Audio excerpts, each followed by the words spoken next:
This is the wrong t-shirt to wear today. The camera's going nuts. It's all trippy. Anyway. Okay, so guys, let's start.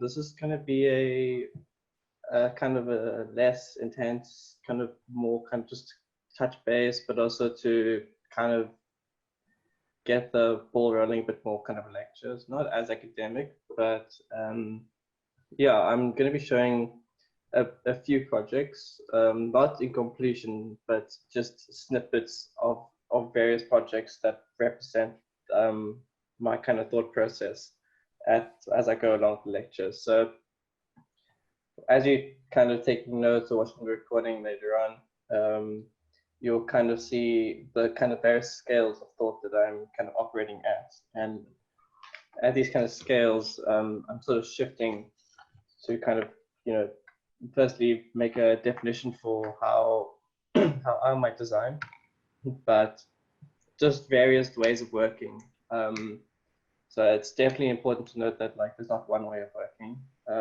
There's multiple ways of working, and I would imagine everyone's at a kind of pivotal stage in their project where we can really squeeze the lemon a lot more and get a lot more good stuff out of it.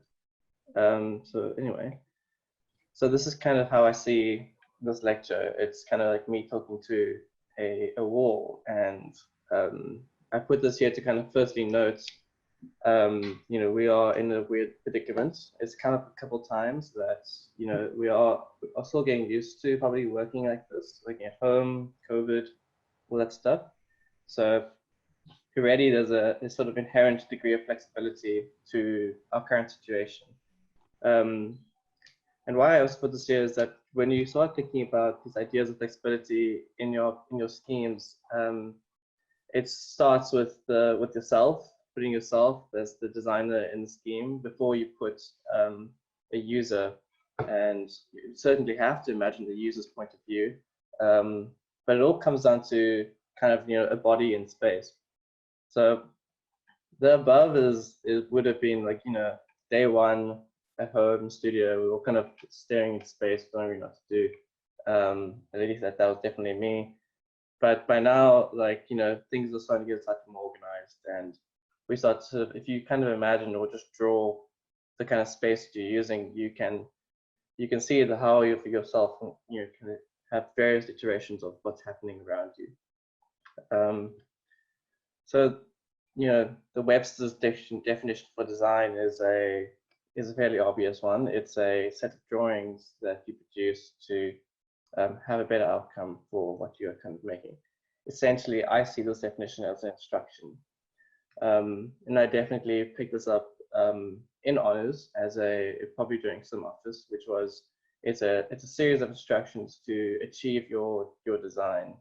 So what does an instruction need? An instruction needs obviously a clear set of directives, but it also needs some sort of a vision, envision direction. One might call it like a narrative, and that narrative might be single-fold, with a single person or two people, social distancing more. But as you sort of work your project or your narrative and vision, if you haven't picked it up by now, I'm using this idea of you working at your desk as a metaphor. You can kind of create different permutations. If you had to align, if this was your unit, if you had to line it up in various ways, how they interface is different. But if you had to put yourself in front of a blank wall, that kind of workspace would change. If you start cloister yourselves together, it would feel a lot different. So it comes down to the amount of permutations that you can make out of one block, essentially. So this is where I kind of start my train of thought. It's at Luana's infinity. At a postgrad level, you've definitely heard it, is you've got to be critical, and you've also got to be kind of working within this idea of the larger kind of universal ideas of architecture. By now we've heard and seen a lot of ideas, and the important thing I think at this scale is to know exactly what you're working with. So it does involve a certain level of research, which is kind of fortunate because we're in a research studio. I put this here because I think it's always a nice analogy for me. I use this in not only my thesis, but I also just use this as in conversation. It's the idea of if you are Charlie, if you've seen Charlie and Chocolate Factory, you are reaching through the television to grab the chocolate, but the chocolate is actually, from Space Oddity, it's the monolith. But only when you interact with this object is when it changes its state. Now, as a kind of a metaphor for design and a set of instructions, it is when you, the user, are engaging with an object, you inherently change what this object is going to be. Now, this might be a bit philosophical, a step like in the opposite direction for what we've currently been working, but it's definitely pertinent. So you may just be designing a housing scheme, but you have your personal flavor, and it might be top deck or whatever, and you're grabbing this chocolate bar, and as you're engaging it, it's changing. And it does come up that that sometimes we feel a bit overwhelmed, and in being overwhelmed, this is what I kind of picture my brain to kind of be. Sometimes it's just a mess. This is ArchiZoom's non-stop city. And it's also, this image I thought was very interesting just because it's a bit of a virtual space. It kind of feels like when we give crits or, Zoom lectures, it's just like infinite. You don't know what's on the other side. But the interesting thing about this is if you guys have to go look at these drawings, that things are kind of collected together. So the question for me from here going forward is how do we kind of, in the foreground of this photo, how do we get our ducks in a row? And one turkey, by the looks of it. So this is a book, obviously. It's a book by OMA, made by OMA, and sort of also obviously by AMO, their research group. But it's one of my favorite books. It basically describes the evolution of architecture, but narrowing down on the things that make architecture. So Courthouse breaks it down into the various elements, floor, ceiling, roof, door, wall, stair, toilet, etc.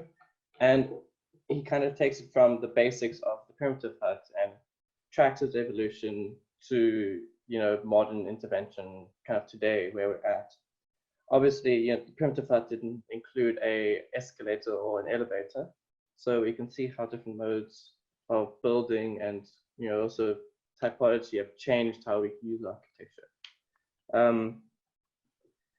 And why I kind of talk about why I put this book here is because these things are all devices in your schemes, and it's important to know that these things can also tell a big story of how you can imagine your architecture to be perceived. The body and the space will inherently engage with these aspects of your building.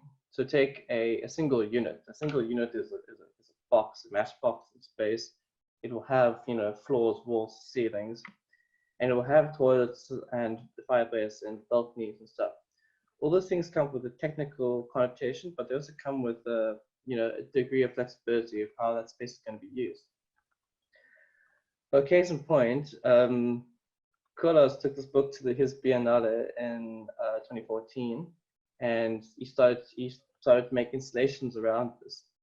So this was one of the main focal parts of the exhibition.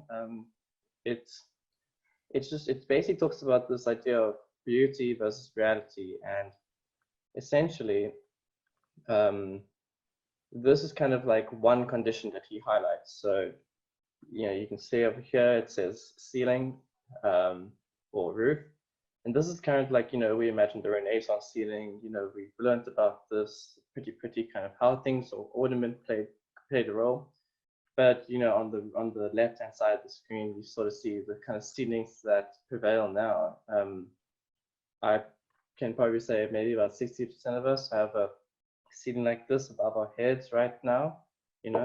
it's reality. And inside that ceilings, we have services. So if you had to think about your units from the inside out, these are the kind of veins, or the organs that kind of keep the whole kind of body of the scheme alive. And I also think it's, as a designer or to design, it's a bit of a, you're working with the two halves. You want to make a beautiful scheme, but every time we try to put ducts and stuff into it, we always run into that kind of clash in our head. So we kind of got to, use our kind of kit of parts, our means of working to kind of work to our favor. At the beginning of this year, the idea was kind of floated around about designing a unit from the onset out.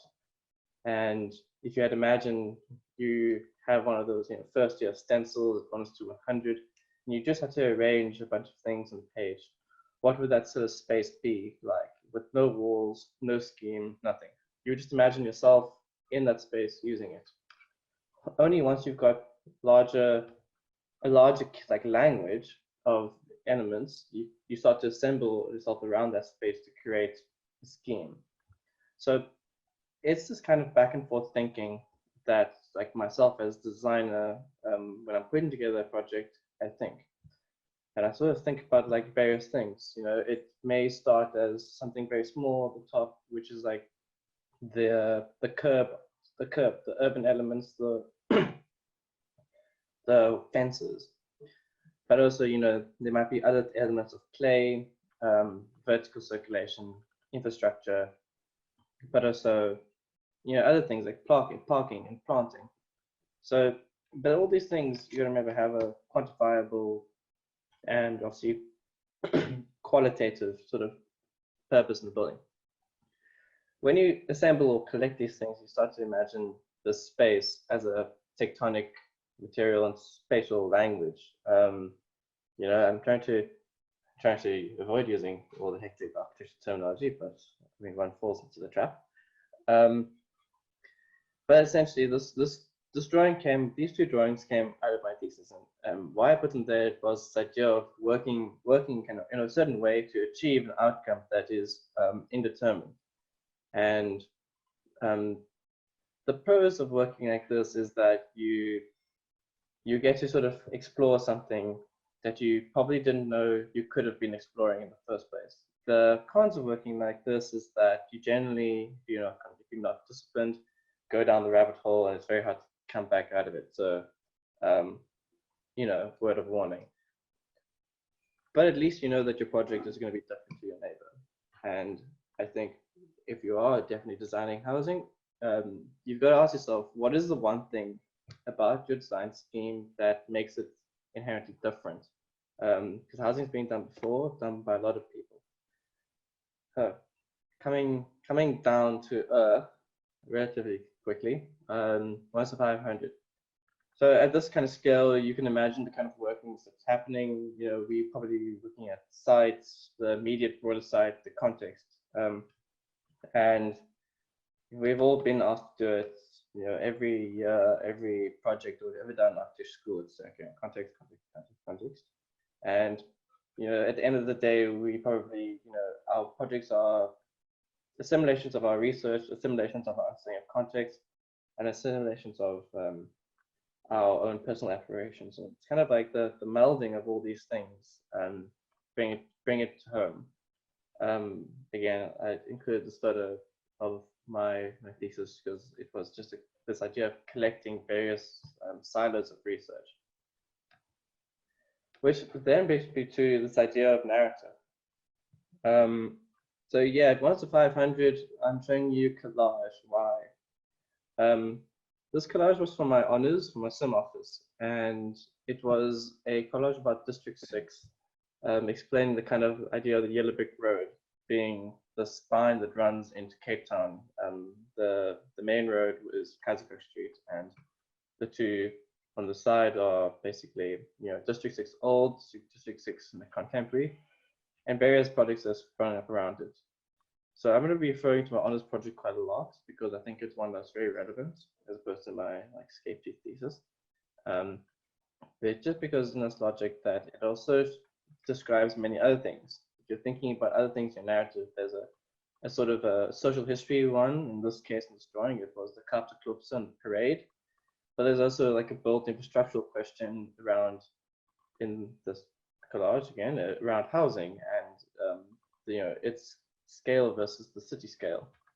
So how you represent your projects and ideas and research will tell a big story, in hindsight, as opposed to a wall of text. So where possible, try and create some like graphics, I guess.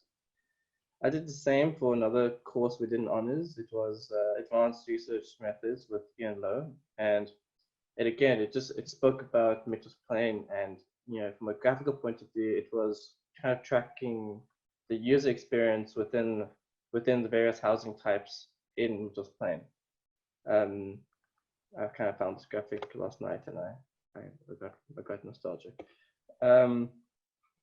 Jumping scale again, right? 1 to 200. So I asked myself, like, what do we start doing as soon as we've done site analysis? We start playing the massing game. We start modeling our site. We start maybe trying some architectural solutions, and we may start strategizing how we're going to embed our research into design. And why I'm kind of talking about this is that we've all done research at this point, and we've all done other projects like 150 section things.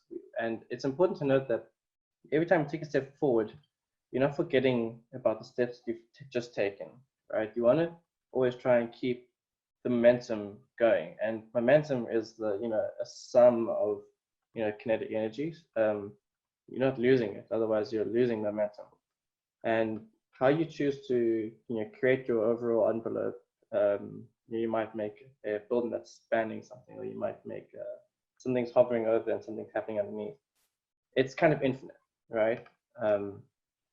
But they're all informed by research.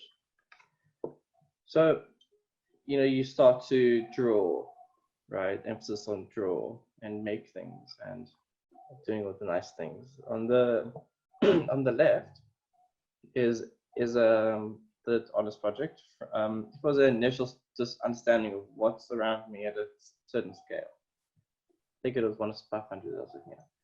But I knew already that, like, okay, I've got this weird site. It's the building in the center. And I know that I have to create certain things. I've got to do all the nice architectural things, like make frontage, have an activated courtyard, make a nice corner condition. But when you zoom in at the next scale, you start to see how that overall mass gets proliferated and almost disintegrated. The little solid block in this drawing on the south or bottom portion of it, I don't know if you can see my mouse, but it was a mosque. And to the north of it was empty land. So this idea of expansion. So these ideas of kind of like cultures, place making, but also this idea of flexibility and growth were relevant. Directly opposite my side, actually, is in some office is a Jakuba project where they are rolling out social housing, and I had many things to say about it then. I'm not going to say it now, but the idea was I took a stance to make a counter project. Yeah, I took my research that I did and a certain objective, and gave my scheme a direction in doing so. So I designed everything essentially. When we get to 1 to 100,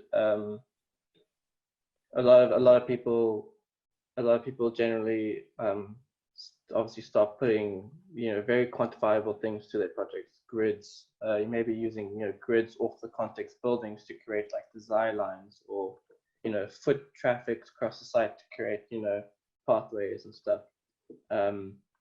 But you also you will at the scale start to see stairs and steps and such things. And I think it's very important at the scale to realize that this is probably where you experience the most level of flexibility, because at the previous scales, once 200 and 500, there's a certain level of, this is my block.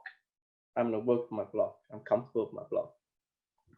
But suddenly at this scale, you start to sort of see that how many variations can happen within that block. Like, if you imagine yourself sitting in your chair now, you're a body, right? But inside you, your heart's pumping, your diaphragm's moving up and down.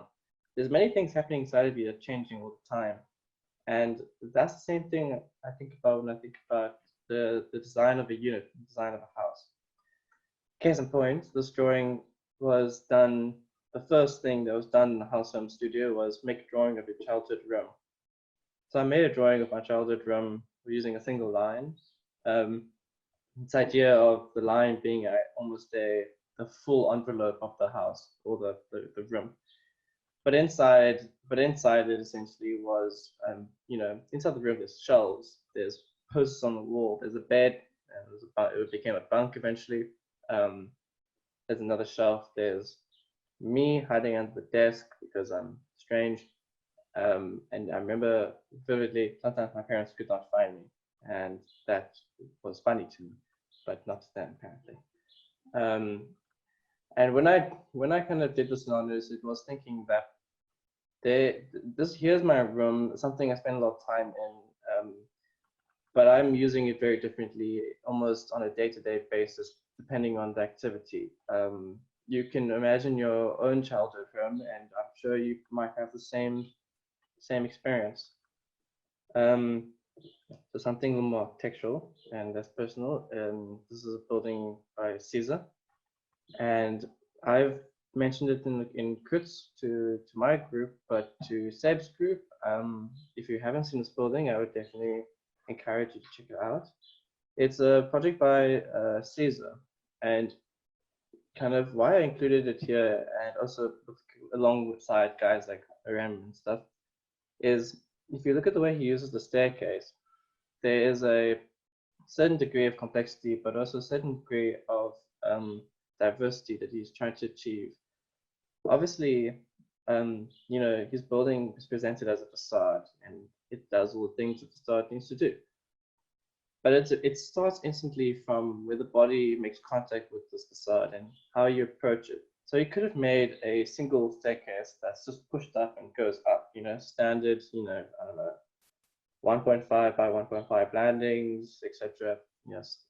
But what did he do? He decided, I'm going to make people pierce the building fabric, end up on the first floor, and then kind of like web out from there. And you can see on the plans, the staircases are kind of devices to how these units structure themselves. And he has about, one or two unit types, but he develops the whole scheme from this. So simplicity is your friend. Simplicity can create this sense of diversity, but also by knowing what elements you're going to use in this sort of simplistic kind of way of thinking, you can really tell the story about how this project works. This project for me it's a housing project. It's not a overt building. So you could have put a staircase on the outside, by which means the body using the staircase would be seen. It puts the element of theater to it. But no, he puts the staircase inside the building because it tells a different story, a story of someone sheltering from the rain, going inside the building and going out. This is Amsterdam. It does rain, it snows. You can see on the ground floor, top image, unit on the left, there's a little room for like bike storage. It's the second room that you enter into. And this brings me to my next point. Moments. So every scheme that I've done or drawn and also created, there's always a point in the scheme where you go like, whoa, damn, that's cool. Like something that is based from an idea of precedent that we as designers like to achieve in a various way. So it's, you're being a bit flexible with like, your precedent. At the top two images is Hermann Herzberger, his schools, the kind of craft of the kind of windowsill, and he made a smaller window at the bottom to frame the feet, but a larger one to frame the body. And the same thing with the next window next to it, is that the bricks are at a certain height, but the windows are a certain height. yeah, you might be thinking like, sure, this is so obvious. This is just, what's the point? But in a door frame, you can see the story trying to tell between, students in the school interacting with each other. And I think it's kind of poetic. I think it's kind of beautiful. So that first diagram, the top left, was this idea of contorting the built fabric, or the things in between, to kind of allow space for the story to tell. The middle image was a building, SCSC of Pompeii by Lena Bobardi, and it's the idea of like using the expanse as the sort of stage for theatre to happen.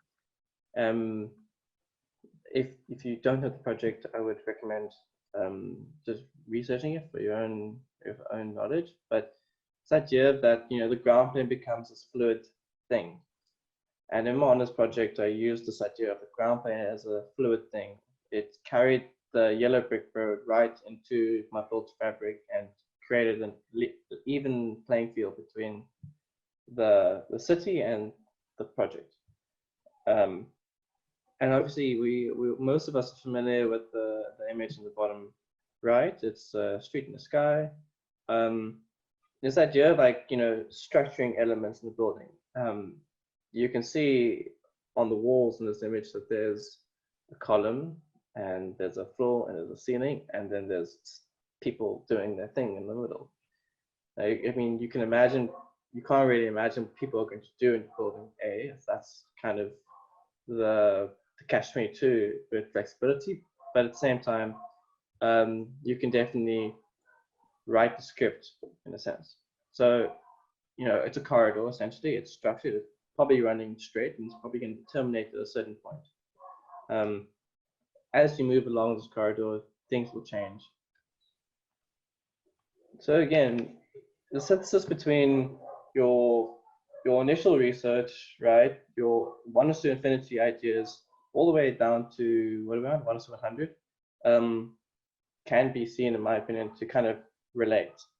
I put these 3 images here and the word synthesis for a reason. So the first image is an Indebele hut. It's I mean, I'm sure you can imagine what it's made out of, natural materials and such things, decorative to tell a kind of, a heritage, but also, a kind of culture. But why I find this image really interesting from a housing point of view is because A, it is a home. B, it's when you start looking at it in a little more close lens, you can see that they deliberately stepped the painting back away from the door and announced the door with a kind of thicker plaster, if you will. These are the points of contact that the body has with your buildings. So this idea that it thickens, it was a concept that came up began in my housing studio, that where you're interacting with the building, it needs to kind of like buffer up, thicken up. Again, if you use the body as a analogy, look at the hand, for example. I mean, you can look at anything really, but the hand, the fist, right? Your knuckles are, the skin is different compared to the palm, where it's, if you cream your hands, it might be softer compared to the nail. So these are various elements of the hand that are coming into contact with different surfaces, and hence the design of them change. The middle is an image by Pete Barber in England. Guys, don't know Pete Barber. I think he's a fabulous architect. I think you can learn a lot from him with regards to housing. The same thing. You can see the doors over there. It's on the street edge. The door is a certain material. The wall around it creates, the sort of datum line of bricks. Why? Is because it's a street. It's going to get dirty. People are going to rub up against it. There might be someone, you don't know what's going to happen. A dog could pee on it. A drunk person could pee on it. Someone could crash a car into it. You never know. But the idea is that there's a certain roughage or surface that something could be in contact with, compared to the wall on the exterior, which is on the second floor, which is plastered. Pretty, can be used as ornament or something. without saying it is ornament. And on the right is, again, the same thing. Just this is a local project. It's in Devatakant, town by L&L Architects. And the same thing can be said to, same, still relevant. They're using the idea of brick, concrete, materiality, where the door is, again, like a celebrated thing. It changes material. It's more of a steel kind of thing. But you can see the ideas around like the weather step are being deliberately detailed. The corner of that brick. Yeah, I would encourage people to kind of look at this building because the brickwork is just incredible. That brick is like at a point, right? The drawings they had to make to the contractor to get that brick to that point. Kudos to them. So I put 3 images here that you can see just a progression or just a logic, cross logic of, the body in space touching a building. And, recently we did a 150 section. So, and people kind of maybe didn't know what to draw and you just had the rough edges of the building. So now is really the time to go and, populate these kind of ideas of, flexibility, durability, materiality into your projects. So I relate this back to my honors project again. It was, a deliberate choice of material, choosing certain materials to kind of curate this experience throughout the building. So this project was a housing project, but it was also, which was, you can see the units at the top of the second and third floor, and it kind of spined out. I'll show you the plans later on. But on the ground floor, it was this more public space, public theater, kind of plaza thing. And obviously underneath there's parking and toilets to the left. So the way I needed the materials to kind of assemble, change the way space is going to be used. So on the streets, I imagined more of a paving sort of materials, more maybe concrete, harder things. But in the inside, I imagined, epoxy floors, a bleacher staircase made out of like nice timber, hardwoods, because it's more comfortable to sit on. So something that you can start to see at almost a detail level, can tell the story all the way back that I established at my ones to, 200, 500 around people personally into the building fabric and kind of sitting. And we asked ourselves, and, we as tutors look at the projects and we ask, will it or won't it work? And if you have ever played Sims, you would imagine, you started a save file and you load the game and you make a house and you populate the family in it, and then the family does the thing, and eventually the Grim Reaper comes. That's Sims for you.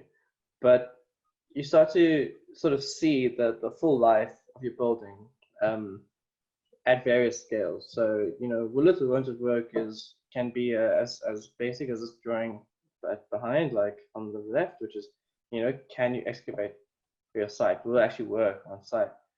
Does the structure work in the middle? Will it be able to be fully serviced? And, am I going to have water pooling everywhere?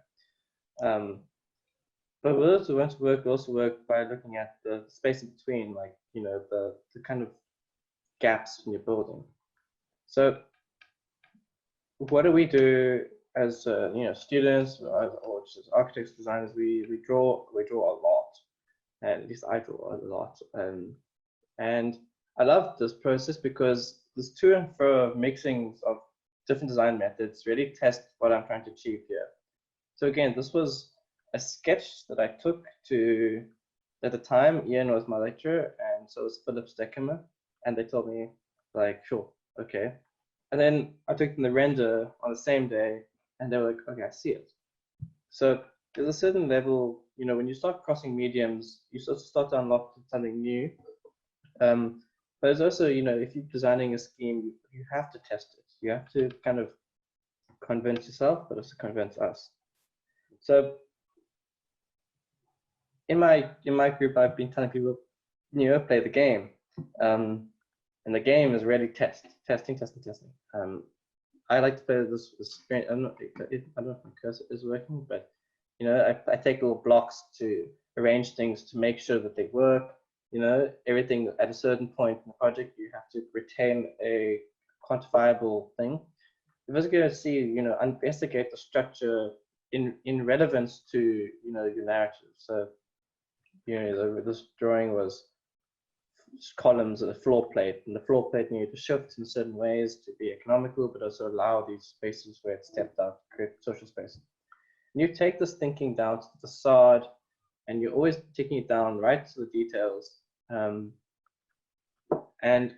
all in all, while you design the details, you know, you are thinking about the things that you initially spoke about, and that yes, like they may not, you know, determine what kind of screw is going to go there, but the ideas around modularity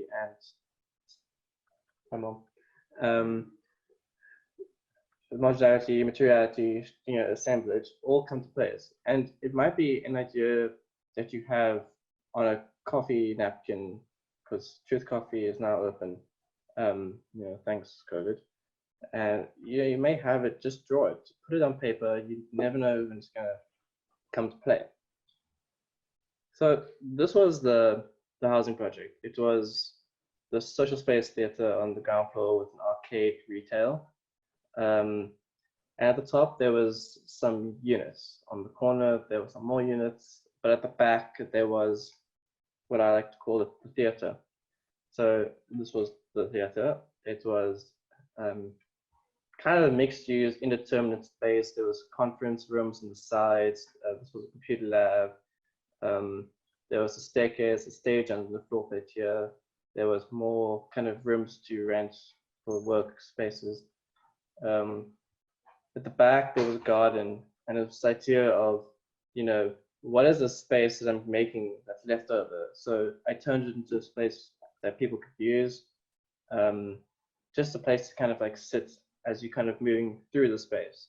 If you're familiar with Cape Town, to the kind of the right of this image was the view of the city, but also, you know, the view from the units, which were to the left, this image was the mountains. And again, certain structuring devices like the street inside, the corridor, the place, the windows that are a certain height, they all prompted these ideas of encounter with the body in the scheme. And again, the same can be seen at the corners. Like you gotta be generous. There was an urban thoroughfare in the planning scheme of this project, which I had to retain, so you had to walk across. But then there was also ideas of how I want, like, you know, what's the end of the corridor? The end of the corridor for me was like Romeo and Juliet kind of balconies that spoke to the street, because it was a bit romantic. On the other side of the corner, you know, this render for me really does shows one thing which I kept on driving home, which was I used one element, which was the staircase, as a sculptural device. I put these staircases, which are fire escapes, essentially, in enclosed, you know, containers, essentially, and I put these quirky windows on them. But at the same time, I didn't put them. I just put them in a diagonal because I wanted something to stand out. The rest of the scheme becomes rectilinear, but there are certain moments that you as an architect can use to create some sort of poetry. And yes, the step around it can be used in various ways. This idea of that, you know, once you go up 2 steps, it becomes a seat, you know, steps 200, 400, you can definitely sit in 400.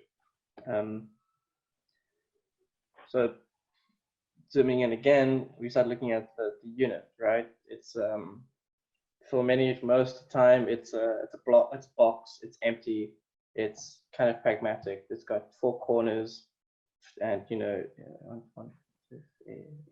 6 sides. No, that's wrong. Yeah, I don't know, whatever. So I'm going to focus on essentially, you know, I will focus on these units, but I'm trying to kind of illustrate the line of thinking that got me to design those units. This was the scheme in its entirety. You can just kind of get an idea for the scale of the project. Yeah, these are very Revity drawings because it came out of Sim Office. One day I'll make them pretty, but there was parking, there was refuse collection, there was services. On ground floor, there was retail spaces, more retail spaces, more retail spaces. In the back was this theater and garden space. And it's this idea of almost sort of seeing, I used circulation here as a means to structure the whole building. So it's structured how one would enter into the forecourt, but then also how one would enter, pierce through this fabric. So when you start looking at the units, you start to see the idea of the module. In a sense that like there are only 4 unit types in this project, because where I made new ones was where I encountered new condition. So for example, at this corner, I had to this building.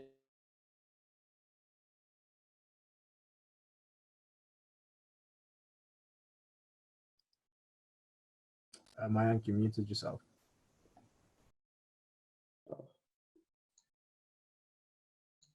Can you hear me?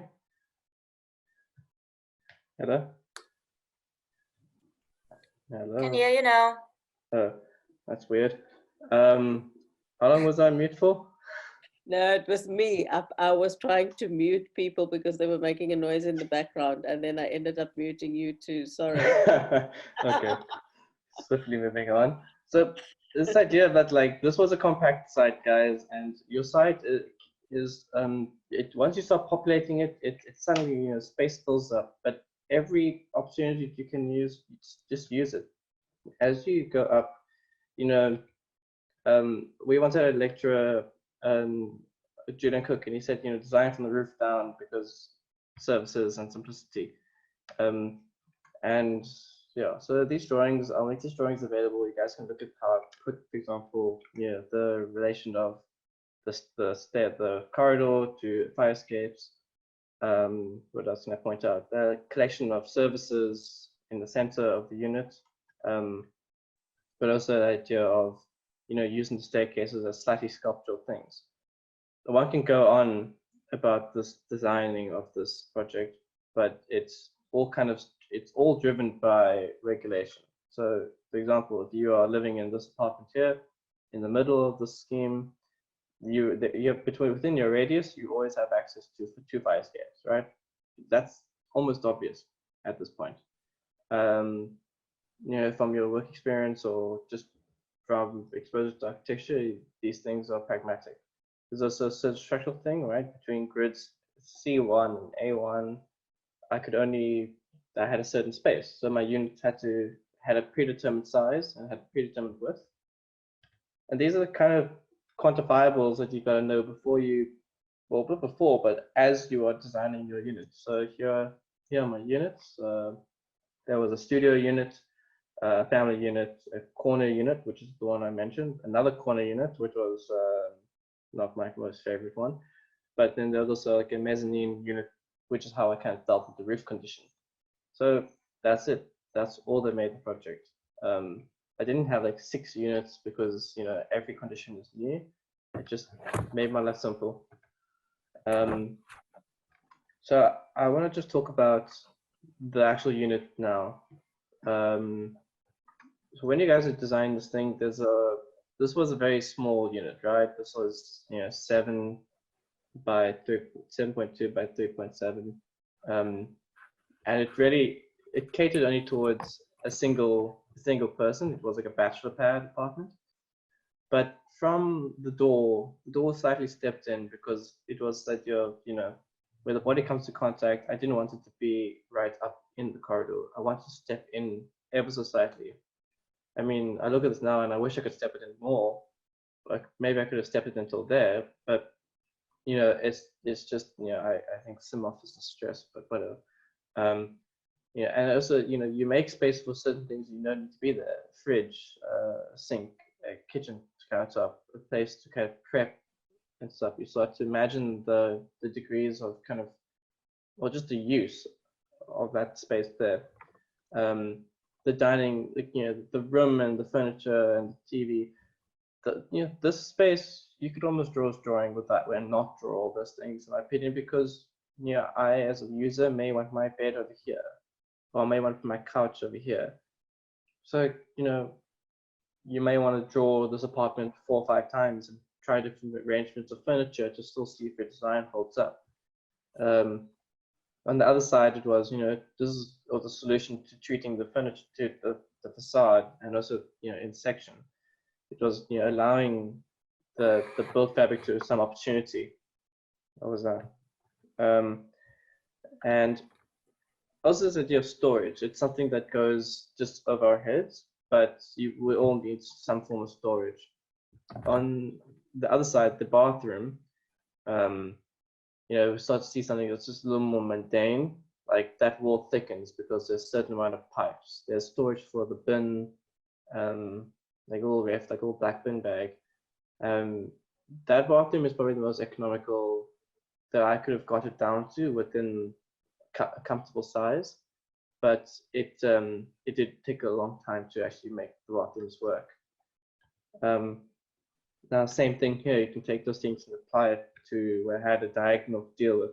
It just stepped out and created a different bedroom condition. And this is the game that I'm essentially talking about that we all play, is that you got to be self-reflective and critical of what you're drawing and doing. This was the family unit in its early stages, and it was a sim office. So, we treated it like an office, and like, this doesn't work, this doesn't work. Eventually it changed, and it kind of morphed to this sort of a arrangement where we had the bedrooms and the bathroom across. So we kept the private realm to one side, but then we used the corridor to kind of subdivide that and put the public realm on that side of the bathroom. We stepped the door in more here because we figured that this was a more private apartment with a family. Yeah. And then we moved on to like what is the detail. And in one of the detail, we start to look at things like this. And, if you were undergrad, you would call it tech. But I think in postgrad, let's avoid that term tech, because I think I have my reservations when it comes to that subject. But I want you to maybe think of it as a kind of, how the narrative is actually built in your building. So why is the storage cabinet, why does it have a bullnose corner? It's because it comes down to where the body is coming into contact with that surface. Same at the edge here. Why did I need to put this detail here? It's because shading. And I think this detail sums it up really well, is that it's a design, it's a set of instructions that you're drawing. So you want a certain look and feel, and you want the narrative to play out. So bricks are arranged a certain way, seats are at a certain height, maintenance is at a certain level.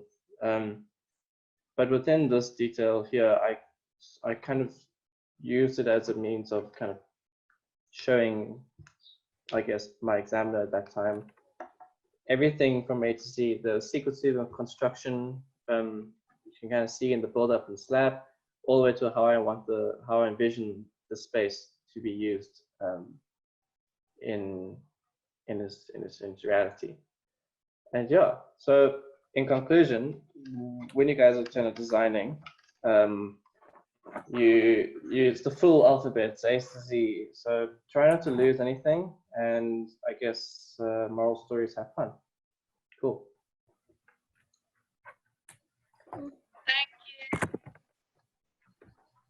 Thanks, Mike. Thanks, no problem, guys. Cool. And I mean, just for while I was making this, just for shits and giggles, I started by doing this, right? It's the whole presentation basically, but I just had to plan it out. But for me, this was kind of like, this is my head, right? That's the whole project. I initially called it shifting scales. Awkward. I changed it to flexibility this morning. But that's the whole spectrum. And I think when you're doing a project at this level of studies, you are always going back and going forward and coming here and going there.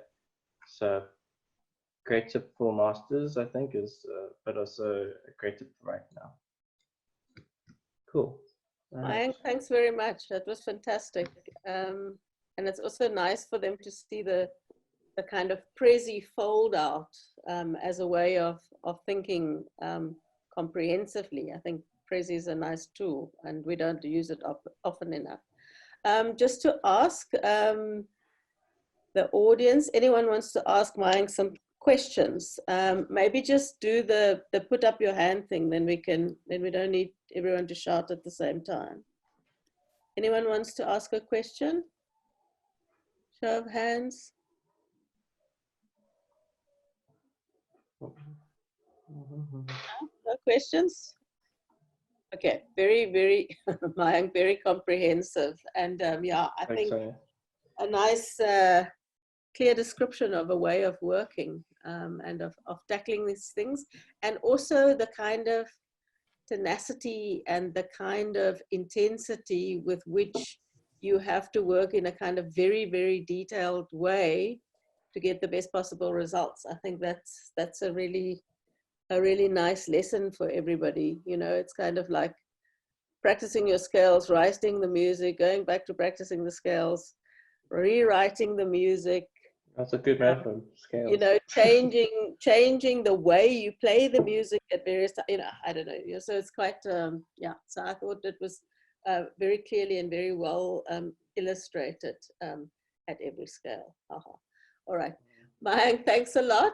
We'll be hanging around now for some crits. I will slightly edit and then make the presentation available to all of you. So Mayang, yeah, just thanks again. I'm sure it took a lot of time and effort and it's much appreciated. Yeah, it's really fun going through the whole of honors and just making this lecture. Cool, thanks. Oh, thanks, Sonja. See you just now. Bye.